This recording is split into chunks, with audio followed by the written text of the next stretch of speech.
ಮಂಡ್ಯದಲ್ಲಿ 2 ಸ್ಟಾರ್ಗಳ ಸಮಾಗಮ, ಸಾಗರೋಪಾದಿಯಲ್ಲಿ ನೆರೆದಿದ್ದ ಜನಸ್ತೋಮ.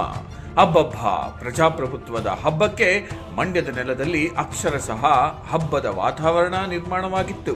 ಹೌದು, ಮಂಡ್ಯದ ಮಳವಳ್ಳಿಯಲ್ಲಿ ಲೋಕಸಭಾ ಚುನಾವಣೆಗೆ ಸ್ಪರ್ಧಿಸುತ್ತಿರುವ ಕಾಂಗ್ರೆಸ್ ಅಭ್ಯರ್ಥಿ ಸ್ಟಾರ್ ಚಂದ್ರು ಪರ ಚಾಲೆಂಜಿಂಗ್ ಸ್ಟಾರ್ ದರ್ಶನ್ ಅವರು ಪ್ರಚಾರಕ್ಕೆ ಇಳಿದರು. ಚಂದ್ರಣ್ಣನ ವ್ಯಕ್ತಿತ್ವ ದೊಡ್ಡದು, ಹಾಗಾಗಿ ನಾನು ಅವರ ಪರ ಪ್ರಚಾರ ಮಾಡುತ್ತಿದ್ದೇನೆ.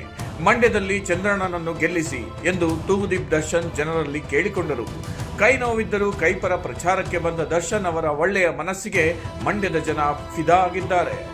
ಮಂಡ್ಯಕ್ಕೆ ಮೊದಲ ವರ್ಷಧಾರೆಯ ದರ್ಶನವು ಈ ಸಂದರ್ಭದಲ್ಲೇ ಆಗಿದೆ. ಈ ವೇಳೆ ಕಾಂಗ್ರೆಸ್ ಪಕ್ಷದ ಮುಖಂಡರು ಹಾಗೂ ಕಾರ್ಯಕರ್ತರು ಜೊತೆಯಾದರು.